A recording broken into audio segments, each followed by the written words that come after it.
بیشتر اختیارات میئر کراچی کو دے رکھے ہیں، اور میئر صاحب کا یہ کہنا غلط ہے کہ ان کے پاس اختیار نہیں ہے۔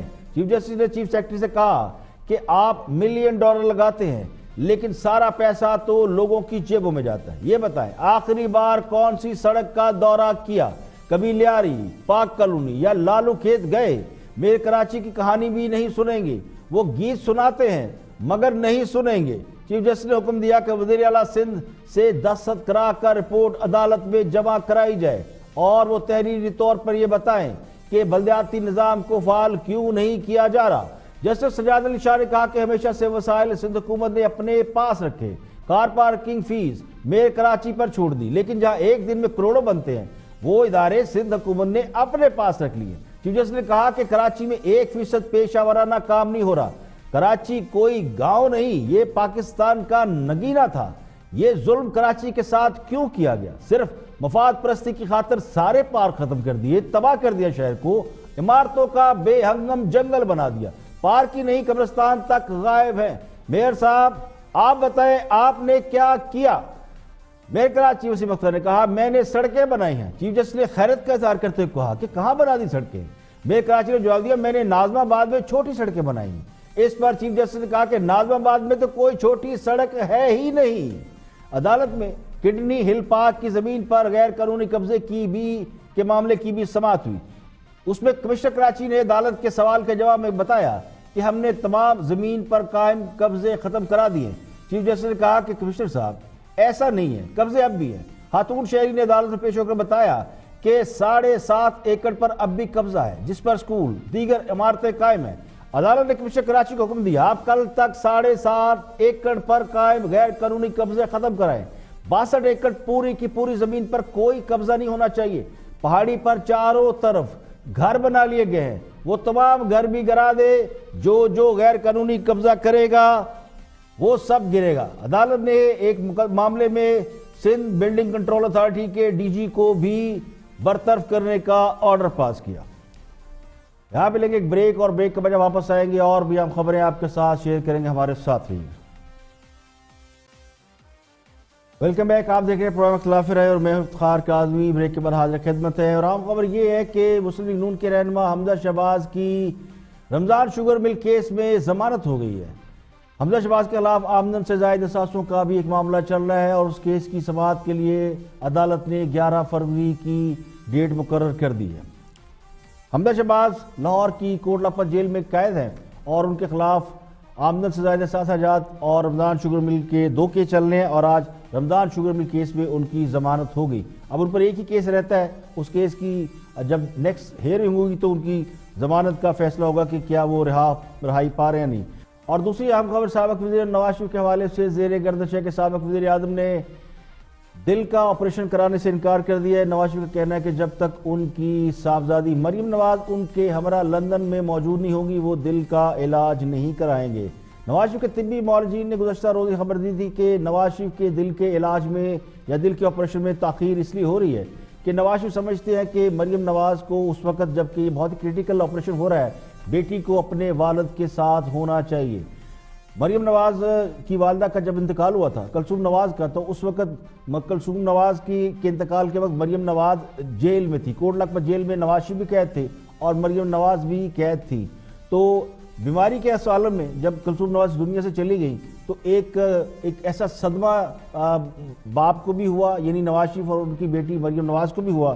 آج تک دونوں صدمے سے باہر نہیں آ سکے، تو نواز شریف سمجھتے کہ ان کو، بلکہ طبی معالجین نے بتایا بھی کہ آپ کا جو دل کا آپریشن ہے اس میں اس بات کا اندیشہ ہے کہ آپ کوما میں چلے جائیں۔ اسی خدشے کے پیش نظر نواز شریف سمجھتے ہیں کہ اس موقع پر مریم نواز کو ان کے ہمراہ ہونا چاہیے، لیکن حکومت یہ اصرار کر رہی ہے کہ کسی بھی صورت مریم نواز کو باہر نہیں جانے دیا جائے کیونکہ وہ مجرم ہے، اور حکومت کسی مجرم کو ECL سے ان کا نام نہیں نکال سکتی اور نہ انہیں باہر جانے کی اجازت دے سکتی ہے۔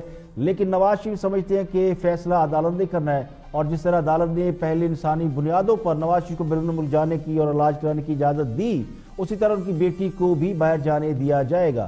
نواز شریف کا باقاعدہ علاج دل کے آپریشن کے بعد ہی شروع ہونا ہے۔ ان کے جو پلیٹلیٹ کا ایشو ہے وہ سارٹ آؤٹ ہونا ہے، اس کا امریکہ میں علاج ہونا ہے، لیکن اس سے پہلے ان کے دل کا آپریشن ضروری ہے، اور یہ کہا جا رہا ہے کہ وہ دل کا آپریشن بھی بہت زیادہ رسکی ہے، اس لیے وہ نواز شریف سمجھتے ہیں کہ مریم نواز کو بھی ان کے پاس ہونا چاہیے، اور جب تک وہ نہیں آتی وہ دل کا آپریشن نہیں کرائیں گے، اور اسی طرح میڈیسن کے بلبوتے پہ یا ادویات کے بلبوتے پہ نواز شریف جو ہے وہ رہیں گے۔ اسی حوالے سے حسن نثار گفتگو کر رہے ہیں رپورٹ کارڈ میں، ان سے یہ سوال پوچھا گیا، تو دیکھتے ہیں۔ بات یہ ہے کہ نواز شریف بگڑے بچے کی طرح بہیو کر رہا ہے، چونکہ وہ بگڑا ہوا بچہ ہے۔ یہ جو ابھی کہہ رہی تھی بی بی اپنا بے نظیر کہ جی واپس آ جائیں گی، تو حسن ظن بہت اچھی بات ہے، بہت یہ باوقار بات ہے جو بات انہوں نے کی ہے، لیکن پرابلم یہ ہے کہ بہت سارے تو گئے تھے واپس آنے کے لیے لیکن واپس آئے نہیں۔ بہرحال آپ کے سوال کا جواب یہ ہے کہ ہر وہ سہولت، ہر وہ چھوٹ نواز شریف کو ملنی چاہیے جو باقی مجرموں اور ملزموں کو ملتی ہے، اور اگر ایسا نہیں تو خدا کی قسم مکمل بربادی کے لیے تیار رہو، چونکہ یہ میرے حضور کا حکم ہے، یہ قرآنک وزڈم کا نچوڑ ہے۔ کہا تھا کہ پچھلی قومیں اس لیے یوں برباد ہو گئی، اگر ان کا حق ہے میں اس کے لیے لڑنے کو تیار ہوں، مطلب اگر نہیں ہے یہ کیا بات ہے، میں یہ نہیں کراؤں گا، میں وہ نہیں کراؤں گا۔ اب بگڑا ہوا بچہ ہے، وہ ایڑیاں رگڑ رہا ہے، وہی راج ہٹ، بال ہٹ اور تریا ہٹ والی بات ہے۔ بالکل نہیں، اگر عام بندے کو نہیں ملتا تو آسمان گر پڑے، نہیں ملنا چاہیے۔ اس ملک کو ملک بناؤ۔ It's nearly 72 years چنڈو خانہ بنا دیا آپ نے، یہ سوال ہی نہیں ہونے چاہیے۔ اگر قانونی آئینی طور پہ ہے، یہ انسانی ہمدردی کیا ہوتی ہے؟ یہ میرے لیے کیوں نہیں ہے انسانی ہمدردی؟ باقی جانور ہیں۔ پلیز حق بنتا ہے تو ملے، ضرور جائے، نہیں تو ہرگز نہیں۔ انہیں صرف اس سوال سے تکلیف ہو گئی ہے کہ مریم نواز کو انسانی ہمدردی کی بنا پر باہر جانے دیا جائے، اور اگر عدالت نے مریم نواز کو باہر جانے کی اجازت دے دی تو پھر ان کی حالت کیا ہوگی؟ خود کو نوچتے پھریں گے۔ اختلاف نظریاتی ہوتا ہے، ذاتی نہیں ہوتا، لیکن وہ لوگ جنہیں شریف خاندان سے ذاتی اختلاف ہے وہ کیوں چاہیں گے کہ شریف خاندان کو ذرا سا بھی ریلیف ملے؟ تو ان کا لب و لہجہ صاف چگلی کھاتا ہے کہ بھرے پڑے ہیں۔ اب سوال یہ ہے کہ اگر 3 بار اس ملک کے وزیر اعظم رہنے والے کو عدالت کی بات کرو، عدالت انسانی ہمدردی کی بنیاد پر باہر جانے کی اجازت دے سکتی ہے، تو پھر اس کی بیٹی کو انسانی ہمدردی کی بنا پر باہر جانے کی اجازت کیوں نہیں دے سکتی؟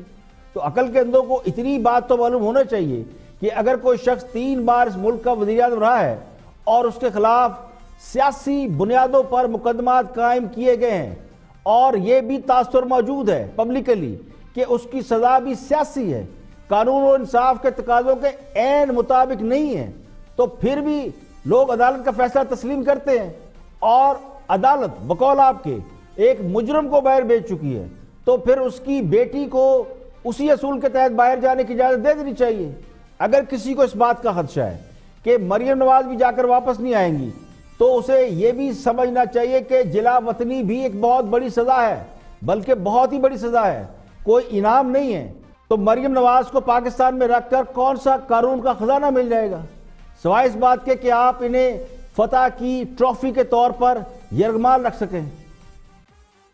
اور اسی پر بات کر رہے ہیں ایک اور تجزیہ نگار ہیں، ان کی بھی گفتگو سنتے ہیں۔ بہت سے لوگ ایسے ہیں جو جن کی سیاست ہی شریف خاندان سے شروع ہوتی ہے اور ختم بھی ہوتی ہے، تو دیکھتے ہیں کہ وہ کیا فرماتے ہیں۔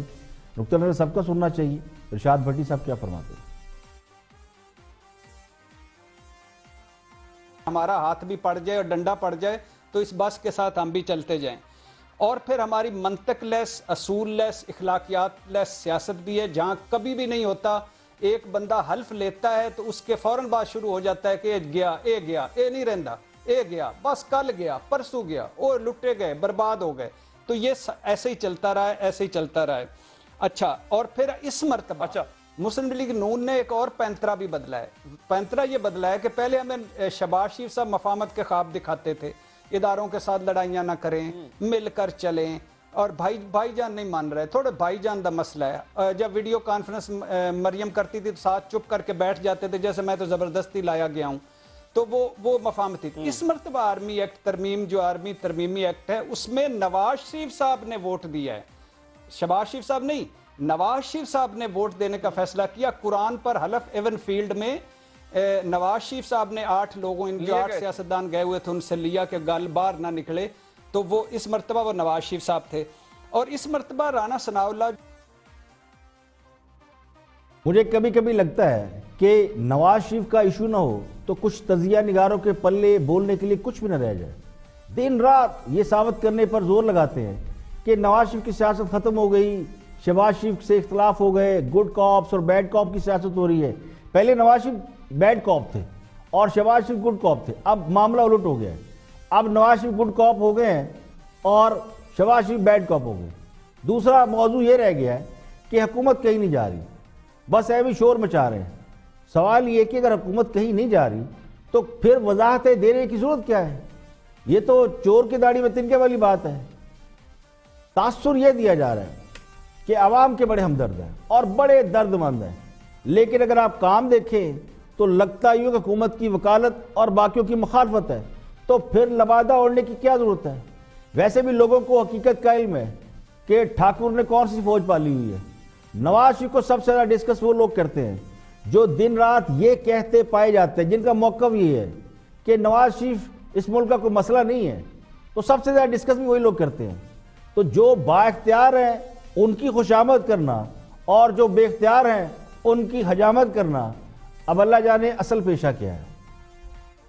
یہاں پہ لیں گے ایک بریک, اور بریک کے بعد واپس آئیں گے اور بھی اہم موضوعات آپ کے ساتھ شیئر کریں گے. ہمارے ساتھ رہیے. Welcome back. آپ دیکھ رہے ہیں پروگرام اختلاف رائے اور میں افتخار کاظمی. آگے بڑھتے ہیں اور فیصل جاوید, سینیٹر فیصل جاوید ہے, کشمیر کے معاملے پہ اور دیگر معاملات پہ آف دی ریکارڈ میں گفتگو کر رہے ہیں, کیونکہ یہ سوال پوچھا جاتا ہے کہ حکومت نے آخر کشمیر کے معاملے پہ کیا کیا. یہ سوال اکثر پوچھا جاتا ہے. دیکھتے ہیں کہ کیا فرماتے ہیں سینیٹر فیصل جاوید. آتے ہیں انٹرنل کے اوپر. یہ واحد وزیر اعظم عمران خان جنہوں نے واقعی میں صحیح طرح سے کشمیر کا مقدمہ لڑا, اور ہمارے لوکلی پاکستان میں یہ ہیڈ لائنز میں تھا. پیچھے کس نے کیا؟ اپوزیشن نے. وہ جو دھرنے والی سرکار, وہ آ کے بیک برنر پہ, کشمیر کی کسی کو فکر نہیں, کشمیر چلا گیا بیک برنر پہ, اور مولانا کا دھرنا جو ہے وہ آ گیا ہیڈ لائنز میں. یہ انٹرنل ہے, ٹھیک ہے. اب ہم دوبارہ سے اس کو ریوائیو کر رہے ہیں کہ ہم اس پہ اس کو اٹھائیں لوکل. اچھا بھائی انٹرنیشنل بیان بازی سے آگے تو کچھ نہیں ہے. نہیں, میں آپ کو بتا رہا ہوں نا. اب انٹرنیشنلی جو پاکستان کو سفارتی محاذ پہ جو یکے بعد دیگرے کامیابیاں حاصل ہوئی ہیں, آپ یقین کریں اگر عمران خان نہ ہوتے ہمیں نہیں حاصل ہو سکتی تھی. اس میں ایک بہت بڑا فیکٹر ہے عمران خان کی اپنی ریپیوٹ کا, اپنی کریڈیبلٹی کا انٹرنیشنل اس میں ارینا میں. آپ اٹھا کے دیکھ لیں, امریکہ اٹھا کے دیکھ لیں, ملیشیا اٹھا کے دیکھ لیں, ترکی اٹھا کے دیکھ لیں, یو اٹھا کے دیکھ لیں, تمام دنیا اٹھا کے دیکھ لیں, آپ کو عمران خان کی کریڈیبلٹی پتہ چلتی ہے. لیڈرز بولتے ہیں. تو U A was the first one to give a statement کہ انڈیا نے ٹھیک کیا ہے. اس کیس میں آ جائے. نہیں, میری یاد ہے نا آپ کو, میں اس کیس پہ آ رہا ہوں نا, اس کیس میں. اور یہ میں کریڈیبلٹی اوورال بات کر رہا تھا, اس کا فائدہ اس کیس میں بھی کیسے ہوا. آپ یو کے کی پارلیمنٹ میں دیکھیں, او آئی سی میں دیکھیں, جہاں 50 سال اس پہ سیٹنگ نہیں ہوئی تھی, اور کس کی ریکویسٹ پہ ہوئی؟ چائنا کی ریکویسٹ پہ انہوں نے کیا. آپ او آئی سی کی کریڈٹ لے رہے ہیں, جبکہ کل عمران خان صاحب نے اپنی تقریر میں او آئی سی کی بکیوں دے دی انہوں نے کہ او آئی سی کچھ نہیں کرتا. یہی کہنے لگا تھا کہ کل ابھی چائنا پرائم منسٹر نے کھڑے ہو کے ملیشیا میں کہا کہ دیکھیں او آئی سی اتنا فعال کردار ادا. میں ذرا باسط صاحب آپ سے بھی یہ پوچھوں گا, میں او آئی سی کا کہہ رہا ہوں کہ او آئی سی واقعی میں وہ فعال کردار ادا نہیں کر سکا جو کرنا چاہیے. کس بات کر لے رہے ہیں؟ میں بات کر رہا تھا یو این سیکیورٹی کاؤنسل جو ہے 50 سال بعد انہوں نے سٹنگ کی, او آئی سی غلطی سے چلا گیا کہ چائنا کی ریکویسٹ پہ وہ ہوا. کانگریس مین جو ہیں یونائٹڈ اسٹیٹس کے, انہوں نے 2 دفعہ اس پہ بیٹھ کے مفصل بات کی اور کنڈیم بھی کیا, اور انڈیا سے اپیل بھی کی. یو ایس اسٹیٹ ڈپارٹمنٹ کی آپ کو پوزیشن آپ کے سامنے ہے. پرائم منسٹر جب یو این کی سپیچ تھی اس سے پہلے ایک بلڈ اپ تھا کہ 7 دن میں 70 meetings with heads of states سے ہوئی, اور پھر جو یو این کے پلیٹ فارم پہ کھڑے ہو کے جس طرح سے کشمیر کے سفیر بننے کا ثبوت دیا, بلکہ عالم اسلام کے سفیر کا ایک تو جو میسج دیا اس کی ہمیں مثال نہیں ملتی. اور کشمیر کا مقدمہ جس طرح سے عمران خان نے لڑا, ان کے ادوار میں تو کبھی بات بھی نہیں ہوتی تھی کشمیر کے اوپر.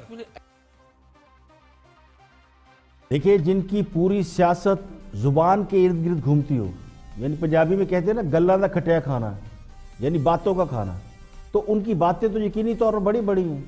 جنگل کے نو آموز بادشاہ کی طرح بھاگ دوڑ بھی بہت ہے. اب اس کا نتیجہ وہ نہیں نکل پا رہا جس کی توقع کی جا رہی ہے. تو اس میں ان کا کیا قصور ہے؟ کوئی یہ تو نہیں کہہ سکتا کہ حکومت نے کشمیر کے معاملے پر جمعے کے جمعے احتجاج کرنے کا نہیں کہا تھا. اب لوگ احتجاج نہیں کر رہے تو حکومت کیا کرے گی؟ حکمران جماعت کا دعویٰ یہ ہے کہ خان صاحب کشمیر کا مقدمہ لڑ رہے ہیں. تو مقدمہ لڑنا تو وکیلوں کا کام ہوتا ہے اور وکیل صرف زبان اور دلائل سے لڑتا ہے, ہتھیار سے نہیں. تو اس کام کے لیے تو 100 میں سے 100 نمبر حکومت کو دیے جا سکتے ہیں. تو کشمیر کے لیے زبانی کلامی لڑ تو رہے ہیں اور کیا کریں. اب پتہ نہیں کیوں بدخواہوں کو یہ بات سمجھ میں نہیں آتی کہ مقدمہ بندوق اور تلوار سے نہیں لڑا جاتا. بندوق اور تلوار سے تو لڑائی کی جاتی ہے. یہ الگ بات ہے کہ ایک طبقے کا موقف یہ ہے.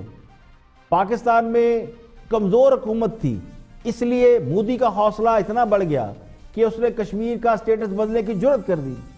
وہ یہ بھی کہتے ہیں کہ یعنی حاسدین یہ کہتے ہیں کہ اگر مودی کشمیر کا سٹیٹس نہ بدلتا تو یہ مسئلہ اتنی اہمیت اختیار ہی نہ کرتا جتنی کر چکا ہے, اور مودی بھارت میں شریعت تنازع کا بل نہ لاتا تو دنیا اس کی اتنی ٹھکائی بھی نہ کرتی. اب یہ قسمت کی بات ہے. تو یہ خاص اب کی قسمت میں تھا کہ مودی نے پے در پہ غلطیاں کی, تو اب وہ اس معاملے کو اگر ہائی لائٹ کر رہے تو میرا خیال ہے ہائی لائٹ تو کر ہی رہے ہیں. اب آپ کو دکھاتے ہیں وزیر اعلیٰ خیبر پختونخوا محمود خان. ویسے تو وہ کم بولتے ہیں اور کم ہی دکھائی دیتے ہیں, لیکن کل انہوں نے ایک ایسی بات کی جس کا سوشل میڈیا پر بہت وائرل ہوئی, اور ایسی بات انہوں نے کی جو شاید مجھے اور آپ کو نہ پتا ہو. ویسے تو بہت سی باتیں ایسی حکمران جماعت کے لوگ کرتے ہیں جو ہمارے کبھی وہم و گمان میں رہی نہیں. تو ان لائٹر نوٹ ذرا دیکھتے ہیں کہ کیا محمود خان صاحب جو ہے وہ کیا تھیوری لے کر آئے. اور میں یہ کوٹ کرنا چاہتا ہوں کہ جب انسان کی جان نکل جاتی ہے تو وہ زندہ نہیں رہتا. اور میں صرف ایک چیز یہ کہنا چاہتا ہوں کہ کراچی کا کبھی بھی مسئلہ حل نہیں ہوگا جب تک کہ پولیس کو ڈی پولیٹیسائز نہیں کریں گے, جب تک پولیس میں مجرموں کو بھرتی نہیں کیا جائے گا, سیاسی جماعتوں کے دہشت گردوں کو نہیں بھرتی کیا جائے گا. دوسری سالگرہ ہے عامی پبلک اسکول کی. صدیوں سے پیاسی اس دھرتی کو پانی آپ کے وسیلے سے مل رہا ہے. جناب وزیر اعظم, یہ اللہ پر آپ کا کرم بھی ہے, اور کہتے ہیں کہ پانی دینے سے بڑی ثواب کی بات کوئی نہیں ہے. تو میں آپ کو مبارکباد دینا چاہتا ہوں کہ آپ اس علاقے کا چلے جی, قوم کو شکر ادا کرنا چاہیے کہ ایسے ذہین اور ہمیں لوگ ملے ہیں جو ایسی باتیں ہمیں بتاتے ہیں جو شاید ہمیں نہیں پتا. پرائم منسٹر کا تو چلو ہمیں پتا ہے کہ سلپ آف ٹنگ ہے, جو باقی لوگ ہیں یہ ماشاءاللہ یہ ایسے نابغہ روزگار قسم کی شخصیات ہیں, اور اس طرح کی باتیں ہمیں تو نہیں پتا تھا کہ جان نکل جائے تو انسان زندہ نہیں رہتا. بہت سے لوگ تو پتہ نہیں کس کو جان کہہ رہے تھے کہ وہ نکل جائے, یا وہ جو اندر روح ہوتی ہے اس کی بات کہہ رہے تھے. لیکن وہ کہتے ہیں نا کہ مردہ جب بھی بولے گا کفن ہی پھاڑے گا, تو کچھ اسی قسم کا معاملہ لگتا ہے. تو یہ شکوفے ہیں. ان لائٹر نوٹ کبھی کبھی اس طرح کی باتیں بھی ہونی چاہیے. ذرا اسٹریسفل دور کے اندر آپ کو بھی کبھی ہلکا پھلکا آپ کا بھی تفریح یا منورنجن ہونا چاہیے. آگے بڑھتے ہیں اور مہنگائی اور آٹے چینی کے بحران پہ گفتگو کر رہے ہیں جنرل ریٹائرڈ اعجاز ایوان آن دی فرنٹ میں, اور ان کے ساتھ ہے چینی جرنلسٹ ہے رشید انجم. دونوں کی ڈیبیٹ سنتے ہیں. Watch please. ہاں جی, ہم سب کو سوچنا چاہیے کہ اس میں کوئی دوسری رائے نہیں ہے کہ پاکستان کو پاکستان فرسٹ, سب سے پہلے پاکستان کی اکانومی دنیا میں, مجھے بتائیں دنیا میں کامران شاہد کون سا ایسا ملک ہے جہاں لوگ آٹا اور چینی ڈھونڈ رہے ہیں؟ پاکستان. دنیا میں ایسا کون سا ملک ہے جہاں پر جو ہے وہ ملک کو دیوالیہ پن سے گیس نکلتی ہو لیکن گیس کے نرخ جو ہے وہ کنٹرول میں نہیں ڈھونڈ رہے. سر ملک کی دکانیں بند ہو گئی ہیں. جنرل صاحب, ملک کو دیوالیہ پن ہونے سے بچے. ایک سیکنڈ سن لیں آپ, ملک کو پروپیگنڈا ہے. او بھائی جنرل صاحب سن تو لیں. پرائم منسٹر خود کہتا ہے کہ اگر جو ہے وہ FATF لگ جائے تو ملک دیوالیہ ہو جائے گا, اور اگر IMF 6 ارب کا قرضہ نہ دے تو ملک دیوالیہ ہو جائے گا. ملک پرائم منسٹر کہہ رہا ہے. ہم کو اپنے آپ کو قائم رکھنے کے لیے قرضے کی ضرورت ہے ورنہ ہم دیوالیہ ہو جائیں، یہ پرائم منسٹر کہہ رہا ہے۔ اب مجھے کون سا ملک ہے ایسا؟ قرضوں کا سود نہیں دے سکتے، اور یار ہمارے 2.5 کروڑ بچے سکول سے باہر ہیں، ان کے پاؤں میں جوتا نہیں ہے، ان کے پاس روٹی نہیں ہے، اور جن گھروں میں رہ رہے ہیں ان گھروں میں اچھی نسل کی گائے نہیں رہ سکتی۔ 60% عوام جہاں رہتے ہیں، 60% عوام جو ہے جن گھروں میں رہتے ہیں وہ بڑی شرمناک ہے۔ ہمارے پاس ایجوکیشن نہیں ہے، ہمارے پاس ہیلتھ نہیں ہے، ہماری عورتیں جو ہے وہ اسپتالوں کے بعد۔ عمران خان صاحب لے آئیں گے ریولوشن، آپ انتظار کریں 5 سال، کیا ہو گیا آپ کو؟ اب تو تابلے ہو رہے بھائی۔ جنرل صاحب ہیں کتنے آپٹیمسٹ، جنرل صاحب وہ کہہ رہے ہیں یہ کہہ رہے ہیں جنگ لڑنی ہے۔ جنگ کس نے لڑنی ہے؟ جنگ کیوں لڑنی ہے ہم نے بھائی؟ ہم نے اپنے بچے پالنے ہیں۔ جنرل صاحب کی بات سنیں، جنرل صاحب کچھ کہنا چاہتے ہیں آپ؟ لیکن میں آپ کو اتنا بتاتا چلوں کہ چینی کو لے کے جو ہے نا اربوں روپے عوام کی جیب سے نکلا ہے، کوئی جنگ نہیں لڑنی ہم نے، جیب سے اربوں روپے عوام کی نکلا ہے شوگر مافیا کی وجہ سے۔ جنرل صاحب جی بتائیے، جنگ کی بات کر رہے ہیں؟ جی آپ لوگ غلط، رشید صاحب غلط رنگ دینے کی کوشش کر رہے ہیں۔ آپ مجھے ملک میں بتائیں، آج پورے پاکستان کا سروے کر کے آپ لاہور میں بیٹھے ہیں، کتنی مٹھائی کی دکانیں بند ہو گئی ہیں، کتنے حلوائی کنگال ہو گئے ہیں، کتنی بیکریاں اس ملک میں بند ہو گئی ہیں، کون سا سر مٹھائی دو امیر لوگ کھاتے ہیں۔ جنرل صاحب لوگ مر گئے ہیں، یہ میری اور آپ کی موج لگی ہوئی ہے۔ لوگ مر گئے ہیں، لوگوں کے پاس روٹی نہیں ہے، لوگوں کے پاس روزگار نہیں ہے، لوگوں کے پاس کھانے کو نہیں ہے۔ لوگ آٹا، آپ دیکھیں، آپ سڑک پہ آئے، لوگ آٹے کے لیے لائنیں لگائے ہوئے ہیں، لوگ جو ہے شاپر میں آٹا۔ اچھا ایک منٹ جنرل صاحب سے میں ایک بات پوچھوں، اتنی غربت ہے پاکستان میں۔ دیکھیں مہنگائی، بے روزگاری، بحران یہ صرف اشرافیہ کے لیے نہیں ہے، جن کے پاس وافر دولت ہے اس کے لیے نہ آٹے کا بحران ہے، نہ چینی کی قلت ہے، نہ بازار میں کوئی شے مہنگی ہے۔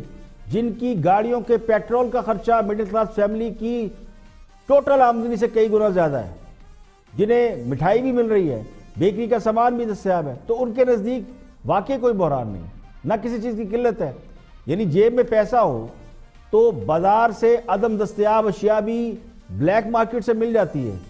ذخیرہ اندوزوں نے اسی کام کے لیے گودام رکھے ہوئے ہیں، اور یہ جو کرائسس ہوتے ہیں ان میں سب سے زیادہ ذخیرہ اندوز فائدہ اٹھاتے ہیں۔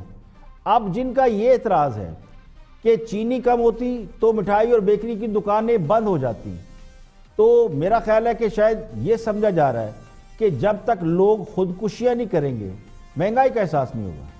بلکہ میرا گمان تو یہ ہے کہ شاید خودکشی بھی تسلیم نہ کی جائے، اسے بھی کوئی اور رنگ دیا جائے، یہ نہیں مانا جائے کہ وہ مہنگائی سے مرا ہے۔ تو آٹے اور چینی کا بحران ایک حقیقت ہے، اگر نہ ہوتا تو اسے امپورٹ کرنے کی بات ہی نہ ہوتی، آٹا شارٹ نہ ہوتا، بحران پیدا نہ ہوتا، تو کابینہ سرکاری طور پر 3 لاکھ ٹن گندم منگوانے کی منظوری نہ دیتی۔ مسئلہ یہ ہے کہ آٹے اور چینی کا قلت تو غریب آدمی کے لیے ہے، کاروباری لوگ تو 2-4 ہفتوں یا مہینوں کا سٹاک رکھتے ہیں، اور اگر سٹاک نہ بھی رکھتے ہوں تو جب کرائسس آتا ہے تو اس کے پیش نظر سٹاک کر لیتے ہیں۔ بیکریوں والے، مٹھائی والے یا اور بھی جو کاروباری لوگ ہیں وہ بلیک میں بھی مال خریدنے پر مجبور ہو جاتے ہیں، کیونکہ ان کا کام کاروبار چلانا ہے۔ تو مجھے یہ لگتا ہے کہ بدقسمتی سے ہمارا پالا کچھ ایسے مائنڈ سیٹ سے پڑ گیا ہے جو گراؤنڈ ریئلٹی کو کسی بھی طرح ماننے پر تیار نہیں ہے، یعنی جنہیں معیشت تباہ کروا کر بھی ہوش نہیں آ رہا، آدھی صنعتیں بند کرا کے ہوش نہیں آ رہا، گروتھ ریٹ 1.9 پر چلا گیا، 1.2 پر جا رہا ہے، پھر بھی ہوش نہیں آ رہا، تو انہیں آٹے، چینی، گیس کے بحران سے کیا ہوش آئے گا؟ اب تک کے لیے اتنا ہی، کل پھر حاضر ہوں گے مزید خبروں، تبصروں، تجزیوں کے ساتھ۔ پروگرام خلاف رائے سے افتخار کاظمی کو اجازت دیں، اپنا بہت بہت خیال رکھیے گا۔